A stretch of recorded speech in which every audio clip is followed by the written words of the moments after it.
Welcome to Founder Stories, where we dive into the journeys of cybersecurity leaders, from first-time founders to industry veterans. Each story reveals the passion, resilience, and problem-solving spirit that drives innovation forward. Whether it's tackling financial challenges, conquering regulations, or building great company culture, these founders have insights and advice that inspire. Let's hear their stories. Howdy, y'all, and welcome to Founder Stories, the only show where we interview cybersecurity founders to discuss the trials, tribulations, and triumphs of their lives. With us today is Vishal Gupta. He's the CEO at Seclore, who provide data-centric security for enterprises. Vishal, thank you very much for joining us. Thanks a lot for having me, Alan. Pleasure to talk to you. I've been seeing your podcast for some time now, and it's good to be on the other side. I appreciate that. So let's just dive in, if you don't mind. I wanted to get from you first, and I thought it'd be fun to play with the pros and cons both. What are your wisest words of encouragement for those who are thinking about, maybe I'll be a founder one day?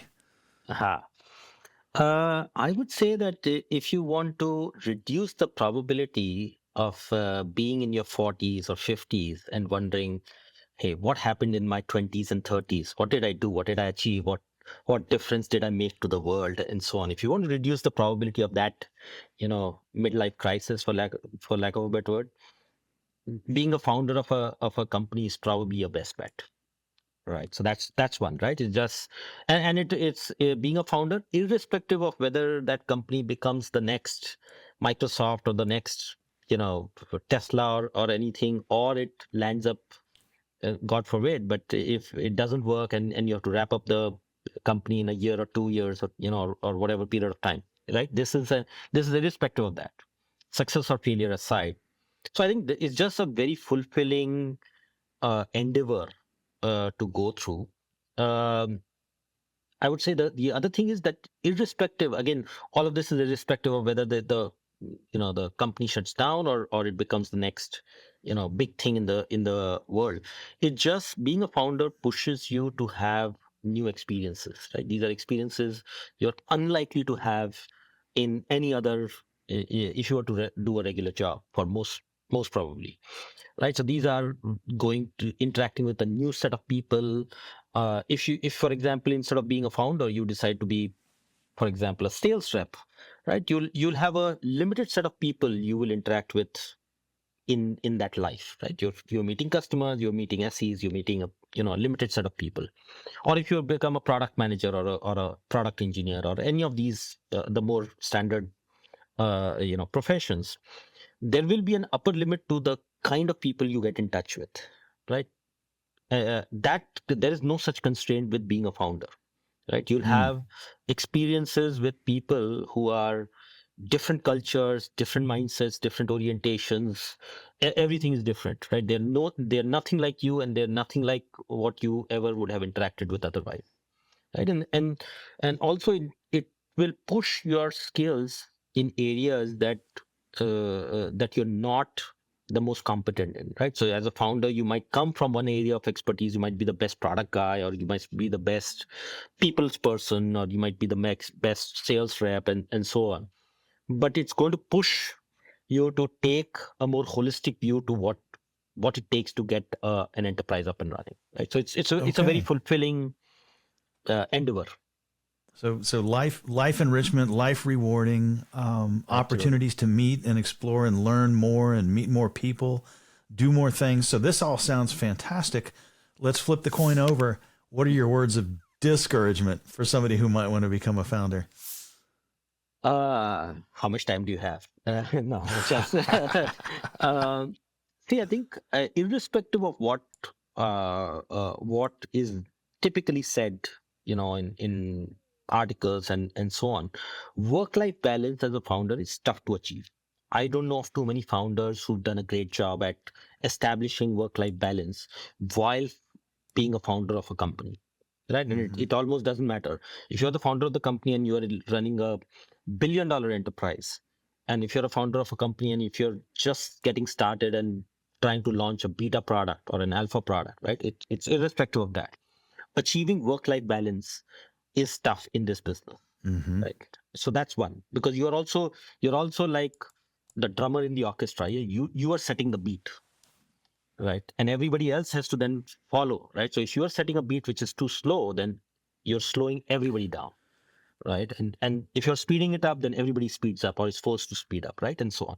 So just by virtue of being the drummer in the orchestra, and I know, Alan, that you and I are both into drums, so I know that analogy will work, right? You are the drummer, right? And by Yeah. virtue of that, you have to start the music, and then you have to be around till the last beat of the song, right? So you Sure. can't quit, right? You're the drummer. That's one.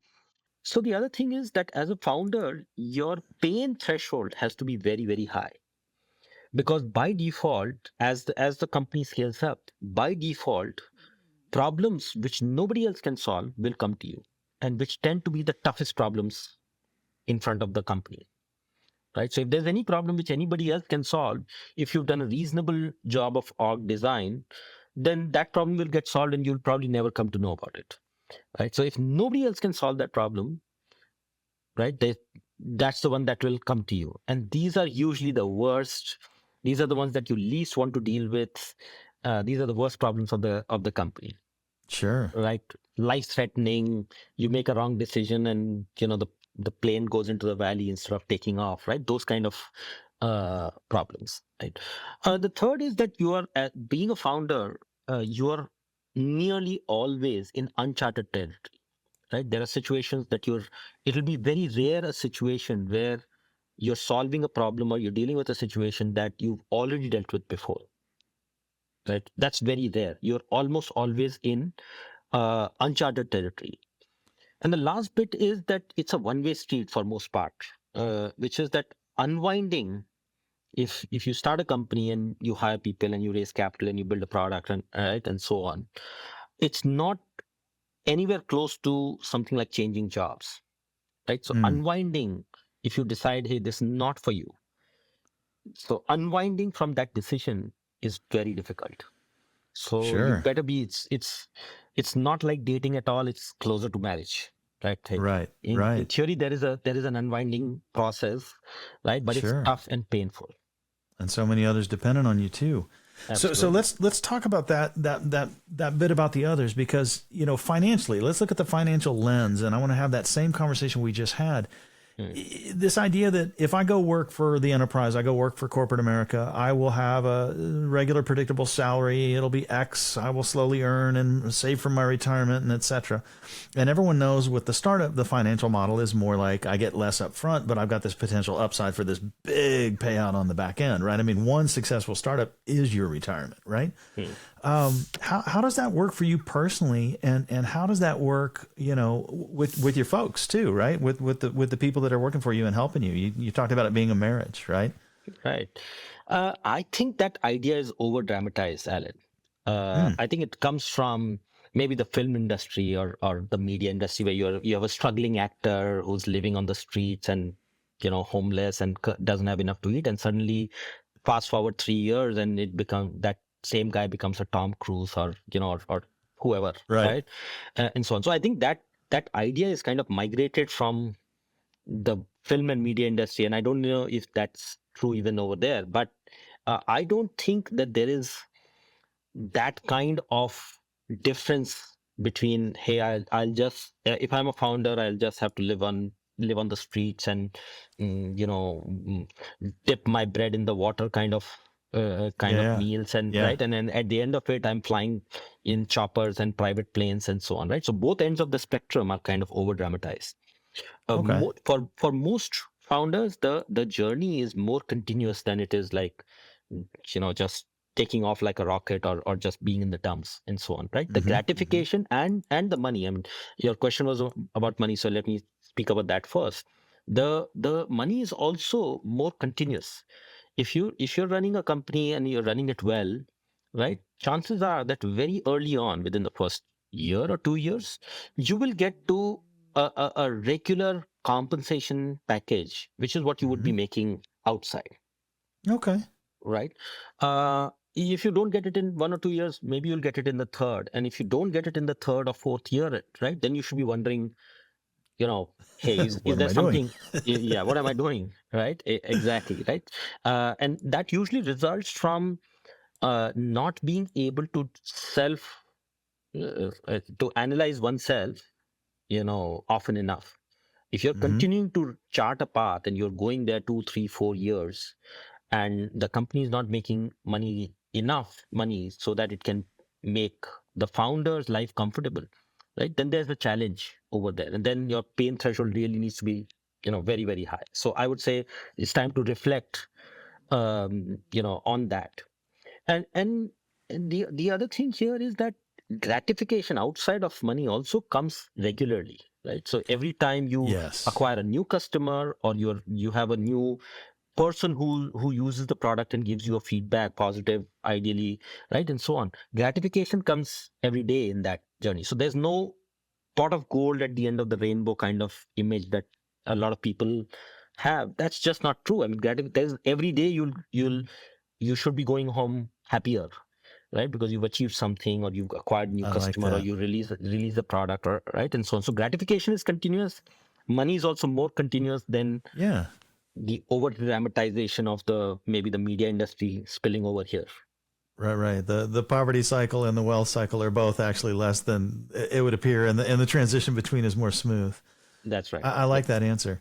So let's talk about this then. Let's pivot to kind of the ecosystem. And this next question is tricky. This is Mhm. not a product pitch. I don't want to hear about what your product does. I want to hear about how your company fits into the cybersecurity ecosystem. What are you doing as an entity on the landscape of cyber?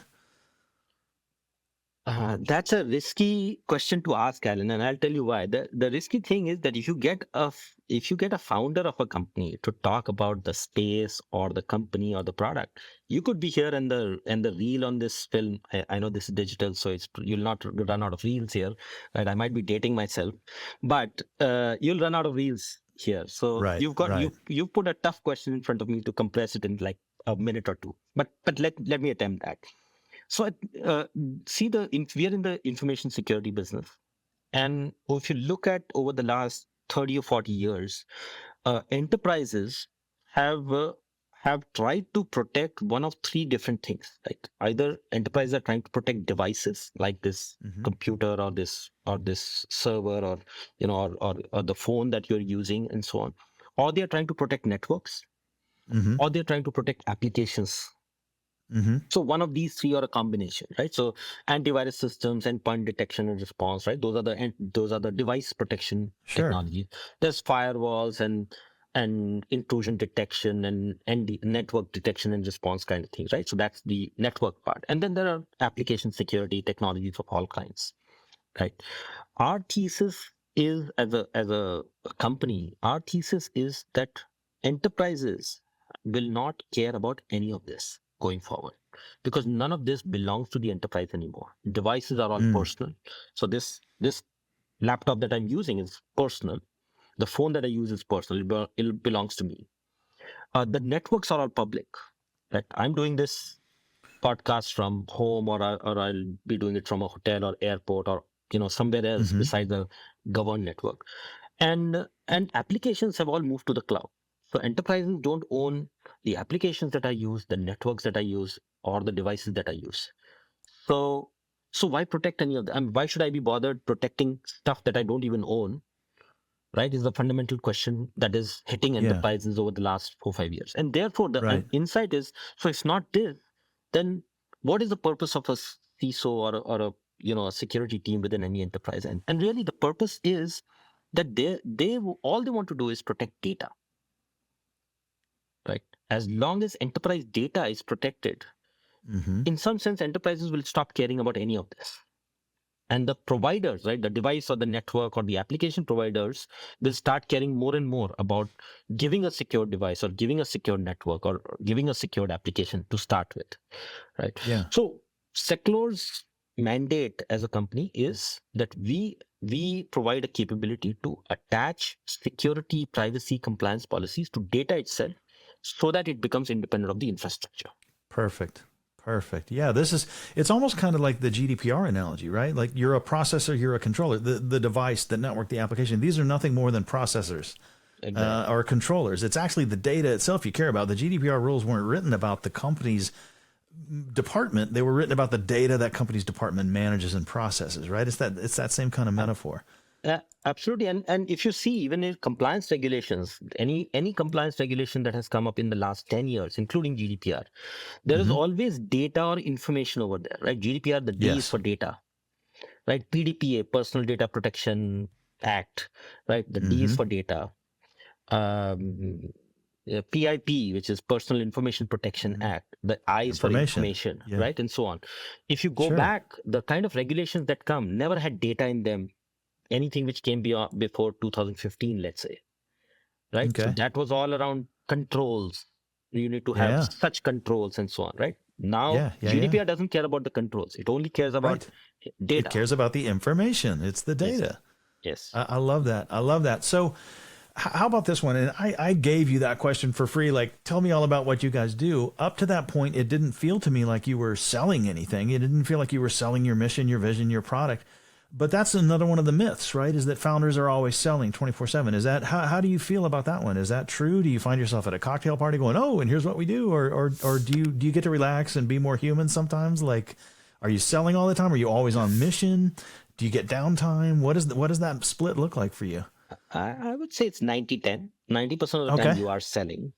Okay. Right? 10% of the time you are, generally speaking, complaining, right? To somebody, to your wife or to your mom or to somebody, whoever is willing to listen, right? But 90% of the time I am selling, and most founders, most entrepreneurs are selling. So you're at the minimum, you're selling the future. Right? What does the future look with you and without you, with your company and without your company? Right? That's one thing you're constantly selling.